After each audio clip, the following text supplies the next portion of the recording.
Shalom, salam sejahtera bagi kita semua. Kembali lagi bersama saya, Samsuryati Masnia Boru Purba, mahasiswi Sekolah Tinggi Dudolfo tingkat 4. Pada kesempatan kali ini, saya akan memperkenalkan satu tempat zending kepada kita semua. Namun sebelum saudari mendengarkan konten saya, jangan lupa untuk like, komen, dan subscribe untuk mendukung saya. Terima kasih, selamat menyaksikan. Pos Pekabaran Injil Parduaan Resort Paritean Distrik 4 Toba. Pada kesempatan ini, saya akan membahas letak geografis dan keadaan umum masyarakat HKBP di Parduaan. Pekabaran Injil HKBP Parduaan Batu Rangin merupakan pagaran dari HKBP Resort Paritean Distrik 4 Toba yang beralamat di Parduaan, Desa Marati Utara, Kecamatan Pitupohan Marati, Toba Samosir.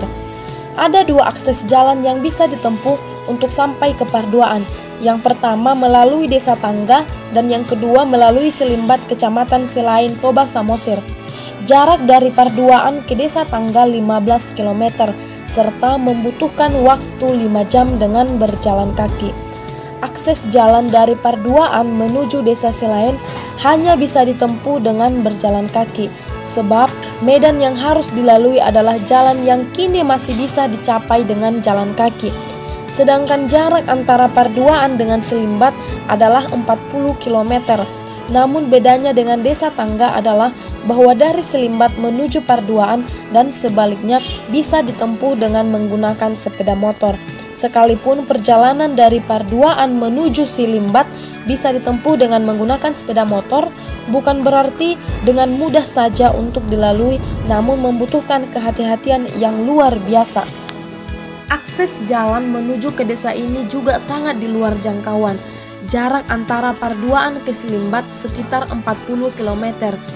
Jarak dari Parduaan menuju Desa Tangga sekitar 15 km dan ditempuh dengan berjalan kaki. Setelah itu, dari Desa Tangga menuju Paritean bisa menggunakan sepeda motor dan mobil atau transportasi lainnya. Jika ke Selimbat, warga bisa mengendarai sepeda motor melalui Desa Parpatihan dan membutuhkan konsentrasi yang ekstra dikarenakan jalan yang curam dan dikelilingi oleh jurang. Jarak antara rumah yang satu dengan yang lain pun terbilang jauh dan memakan waktu sekitar 1 jam. Transportasi pun sangat susah untuk masuk ke desa ini dikarenakan akses jalan yang curam dan hanya bisa ditempuh oleh masyarakat yang sudah terbiasa mengendarai sepeda motor di daerah ini. Selain itu, Parduaan juga belum mendapat aliran listrik. Tidak ada aliran listrik pada saat siang hari. Beberapa masyarakat untungnya sudah memiliki genset dan hanya digunakan dari pukul 7 malam sampai pukul 11 malam. Pada jam-jam inilah masyarakat menggunakan waktu untuk setiap kegiatan yang membutuhkan listrik. Jika mereka ingin mandi dan mencuci pakaian, masyarakat harus menempuh jalan yang cukup jauh hingga sampai pada sungai. Selain itu, jalan yang harus dilalui sangatlah rumit dan licin, sehingga sangat sering masyarakat yang berjalan menuju sungai terjatuh. Masyarakat Parduaan dan sekitarnya adalah 100% suku Batak Toba, sehingga satu dengan lain memiliki hubungan kekeluargaan yang dekat. Dengan kata lain, masih bersaudara dan memiliki hubungan darah. Namun, di tengah-tengah sedikitnya jumlah masyarakat yang ada di daerah ini, masih belum bisa menyandang kebersamaan. Masih ada ditemukan masyarakat yang berkelompok-kelompok, khususnya bagi kaum ibu-ibu. Kondisi yang ada di desa patut mendapat perhatian yang lebih. Masyarakat Parduaan dan sekitarnya memiliki mata pencaharian bertani kopi, padi, dan segala macam tanaman lainnya. Perekonomian di Parduaan terbilang rendah. Hal ini disebabkan akses jalan yang begitu sulit dijangkau, sehingga hasil tani mereka tidak dapat dijual ke kota dan hal ini membuat hasil tani hanya dikonsumsi sendiri oleh kebutuhan sehari-hari. Di daerah ini juga memiliki potensi yang tidak kalah menariknya. Tanah yang subur membuat banyaknya tanaman, sayur-sayuran, dan buah-buahan yang tumbuh dengan baik di desa ini. Selain tanah yang subur, ternyata desa ini juga masih memiliki sumber mata air bersih yang belum terkontaminasi dengan berbagai hal-hal yang dapat membuat air tercemar. Air bersih juga membuat masih banyak ditemukannya ikan batak atau iihan di desa ini. Perjalanan menuju sungai juga tidak mendapat penerangan atau bisa dikatakan tidak ada penerangan sama sekali. Jika warga ingin mandi atau buang air besar di atas pukul 7 malam, maka jalanan sudah sangat gelap. Ditambah lagi di sekitar perjalanan menuju sungai adalah semak-semak belukar. Sedangkan masyarakat di pedesaan ini kebanyakan menuju sungai pada saat matahari telah terbenam, karena pada saat masih terang mereka harus bekerja. Terlebih lagi masyarakat yang berada di sana kebanyakan adalah usia lanjut yang tinggal seorang diri di pedesaan ini. Hal ini semakin memicu dan meningkatnya kemungkinan terjadi hal-hal yang tidak diinginkan pada saat berjalan menuju sungai. Tidak adanya MCK atau mandi cuci kakus membuat masyarakat desa menjadikan belakang rumah mereka sebagai ganti kamar mandi. Selain di belakang rumah, mereka juga memindahkan fungsi kamar mandi seperti buang air besar di kebun dekat rumah mereka. Hal ini tentu membuat pemilik kebun tidak nyaman dan merasa terganggu. Alasan masyarakat membuang air besar di kebun adalah karena jalan menuju sungai sangat curam dan membahayakan. Melihat situasi yang ada di desa Parduaan dan pentingnya kamar mandi menjadi alasan betapa pentingnya pembangunan MCK di belakang rumah warga, sehingga memudahkan warga untuk mandi, buang air besar dan buang air kecil tanpa harus takut atau berpikir berkali-kali untuk melewati jalan yang sangat suram.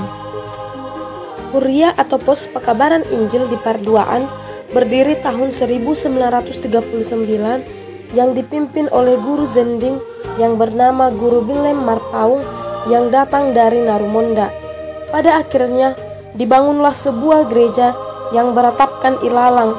Lalu gereja tersebut sempat menghentikan semua kegiatan dengan berbagai alasan, salah satunya adalah bangunan gereja yang sudah tidak layak. Sekian lama berhenti, Huria kembali bangkit pada tahun 1980-an yang dipimpin oleh Opung Zogi dan bekerja sama dengan Zending. Ibadah minggu pada saat itu masih diadakan di rumah-rumah warga. Kemudian mereka beralih ke sekolah dasar yang berdiri pada tahun 1939. Selanjutnya pada tahun 1987 akhirnya mereka kembali membangun gereja. Pada tahun 2000 gereja direnovasi kembali dan berdiri hingga tahun 2017. Dan tahun 2017 gereja kembali direnovasi hingga saat ini. Jumlah kakak Kristen pada tahun 1987 adalah 30 kakak. Dari tahun 2000 hingga saat ini, kesulitan yang dihadapi oleh gereja yang berada di Parduaan adalah besarnya harapan dari masyarakat untuk menjadikan desa ini keseluruhan parmaling. Secara umum, warga jemaat Pekabaran Injil HKBP Parduaan Baturangin merupakan suku Batak Toba dengan tingkat pendidikan berada di bawah tingkat sekolah menengah atas. Namun, masih ada juga ditemukan pendidikan jemaat yang hanya mencicipi tingkat sekolah dasar. Wilayah pelayanan meliputi tempat di mana jemaat bertempat tinggal, sehingga wilayah pelayanan sejauh ini adalah Huta Suanan, Huta Godang, Huta Siregar, Huta Parduaan, dan Huta Baturangin. Dan keadaan perekonomian jemaat Pekabaran Injil HKBP Parduaan Baturangin dapat dikategorikan ekonomi menengah ke bawah, sebab hanya ada satu kakak yang pegawai negeri sipil, selebihnya jemaat ini hidup dengan bertani sari. Dalam melakukan peribadahan, biasanya dalam ibadah gereja hanya diikuti oleh sedikit masyarakat yang ada di sana. Jumlah kakak pada saat ini adalah sebanyak 35 kakak. Di antaranya ada 11 kakak Kristen. Jika dihitung, di Parduaan ada 46 jiwa saat ini yang beragama Kristen, yang di dalamnya termasuk anak-anak, remaja, dan dewasa. Kegiatan pelayanan jemaat yang dilakukan di sana, yang pertama, bidang koinonia adalah ibadah umum setiap hari Minggu. Yang kedua, pelayanan anak sekolah minggu yang diadakan pukul 9 WIB Sekolah minggu juga mendapat respon yang positif dari anak-anak yang ada di Parduaan. Anak-anak yang mengikuti sekolah minggu setiap minggunya sekitar 18 orang. Sekolah minggu juga diadakan di gedung gereja. Yang ketiga, pertanyaan. Pertanyaan juga dilaksanakan yaitu pada hari Sabtu pukul 20 WIB. Pertanyaan biasa diadakan di rumah jemaat yang dilakukan bergilir setiap minggunya. Selanjutnya, pelayanan dalam bidang marturia. Yang pertama, pemberitaan firman Tuhan secara rutin pada kebaktian umum. Kedua, menyampaikan khotbah pada pertanyaan sektor. Ketiga, mengajar sekolah minggu. Selanjutnya, mengikuti sermon resort dan sermon yang lainnya. Setelah beberapa waktu, Pendeta Haryomo Sinaga berada di Parduaan. Ia mencoba untuk melakukan aktivitas dengan membersihkan dan menebang kayu yang ada di sekitar gereja. Pendeta tersebut dikagetkan oleh seorang calon sintua dan menyampaikan bahwa tanah gereja masih belum jelas statusnya. Setelah itu, pendeta mengajak para parhalado mendiskusikan mengenai tanah gereja. Singkatnya, mereka kesulitan untuk mencari kepastiannya. Hasil diskusi berikutnya, mereka semua parhalado berencana untuk memperjelas tanah gereja kepada pemilik tanah yang kebetulan berada di Parhitean. Puji Tuhan, rencana untuk memperjelas surat tanah gereja berjalan dengan baik. Tidak sulit pemilik tanah memberikan kejelasan akan gereja yang ada di atas tanahnya. Dari hasil diskusi dengan pemilik tanah gereja, kini dengan sukarela bahkan menambahkan luas tanah untuk gereja sebagai hak milik HKBP. Sebagai bukti bahwa telah diserahkan ke HKBP, pendeta akan melampirkan surat hibah tersebut. Dan dalam upaya memperbaiki gedung gereja masih lama supaya terrealisasi. Hal ini disebabkan kurangnya kemampuan dana yang dimiliki oleh jemaat HKBP Pekabaran Injil Parduaan Baturangin. Kesulitan yang dihadapi jemaat HKBP Pekabaran Injil Parduaan Baturangin dalam membangun gedung gereja bukanlah semata-mata hanya kesulitan jemaat itu sendiri, tetapi juga kesulitan pendeta resort. Adapun yang dimaksud pendeta Hatomo adalah bahwa Pandita Resort sebagai pimpinan jemaat HKBP Pekabaran Injil Parduaan Baturangin tidak pernah diam begitu saja. Sebagai pemimpin, beliau tetap memberikan waktu untuk memperhatikan perkembangan, kekurangan, dan kebutuhan jemaat. Kepedulian pendeta resort terbukti melalui upayanya untuk mengusahakan membangun gereja, sekalipun hanya bisa terrealisasi pada akhir-akhir berikut. Melihat situasi jumlah anak-anak sekolah minggu yang ada di Pekabaran Injil Parduaan masih banyak yang belum dibaptis, Pendeta Sinaga mencoba untuk diskusi dengan pendeta resort untuk melakukan pembaptisan bagi anak-anak sekolah minggu. Rencana ini akhirnya disambut baik oleh pendeta resort yang dilaksanakan pada 22 Oktober 2017 yang dilayani langsung oleh pendeta resort dan preses distrik 4 Toba. Kehadiran pendeta resort dan preses distrik 4 Toba membuat jemaat HKBP Pekabaran Injil Parduaan Baturangin sangat bersuka cita. Tidak hanya itu saja, mereka juga merasa menghormati preses melalui sebutan opung preses atau opung Toba. Jauh sebelum diadakan acara pandidion, para orang tua dari anak-anak yang terdidik mengusulkan untuk membuat acara ucapan syukur kepada Tuhan melalui makan bersama sekaligus sebagai acara makan bersama dengan preses, pendeta resort, dan para tamu. Seusai pulang dari gereja, mereka melanjutkan makan bersama di rumah jemaat yang telah disediakan. Semuanya berjalan dengan baik hingga pulangnya preses, pendeta resort, dan para tamu. Tidak hanya itu, orang tua anak-anak yang terdidik, khususnya dari Parmalim, juga merasa senang dengan rencana yang dibuat oleh Parhalado dan Ruas. Sejauh ini, jumlah Parhalado yang ada di HKBP Pekabaran Injil Parduaan Baturangin ada 5 orang dan semua adalah laki-laki. Yang pertama, Situa J. Hutagaol, Situa P. Siagian, Situa R. Sihaan, calon Situa P. Marpaung, dan calon Situa Dekas Siagian. Pada tahun 2017 bulan Oktober, jumlah kakak di Parduaan bertambah dari 11 kakak menjadi 12 kakak. Adapun yang melayani di Parduaan adalah Pendeta Haryomo Sinaga SSI. Beliau mendapatkan gelar pendeta pada tahun 2020 sekarang ini. Dan juga yang melayani di resort adalah Pendeta Atofona Samosir STH, yang menempatkan Pendeta Haryomo Sinaga SSI di Parduaan bukanlah pendeta resort melalui distrik, namun secara langsung ditempatkan oleh Kadep Marturia.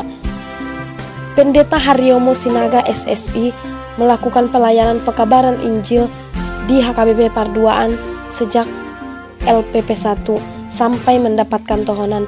Jadi beliau sudah melayani kurang lebih 4 tahun di pekabaran Injil HKBP Parduaan Resort Parhitean Distrik 4 Toba. Dan pada bulan November lalu, Pendeta Haryomo Sinaga telah pindah tugas dari Parduaan, dan sekarang pelayan yang ada di Parduaan sudah kosong kembali. Namun, selama Pendeta Haryomo Sinaga berada di Parduaan, banyak sekali perubahan yang terjadi dan banyak sekali perkembangan yang sudah dibuat oleh beliau, di mana pembangunan gereja sudah terrealisasi, pembangunan kamar mandi terrealisasi, surat gereja sudah jelas, dan masih banyak lagi. Semoga kedepannya pekabaran Injil HKBP Parduaan Resort Parhitean Distrik 4 Toba semakin berkembang dan juga semakin baju, jemaatnya juga semakin memberikan hati untuk menjadi jemaat yang baik, dan juga semoga kedepannya ada pelayan yang ditempatkan kembali di HKBP Parduaan Resort Parhitean, supaya gereja tersebut ataupun pekabaran Injil tersebut tidak tertinggal ataupun tidak kembali pada sedia kala, namun semakin berkembang ke depannya, yang dipimpin oleh Pendeta Resort Pendeta Atofona Samosir. Demikianlah penjelasan tentang pekabaran Injil HKBP Parduaan Resort Parhitean Distrik 4 Toba. Semoga melalui channel ini teman-teman bisa tahu dan mengerti bahwasanya ada tempat jending di Parhitean, tepatnya Kecamatan Pitupohan. Semoga melalui konten ini semakin banyak jemaat ataupun semakin banyak orang Kristen yang mengetahui tempat jending dan juga yang bisa memberikan hati untuk membantu para jemaat yang ada di tempat jending tersebut. Salam dari saya, terima kasih karena sudah menonton, dan semoga informasi ini bermanfaat untuk kita semua. Tuhan Yesus memberkati.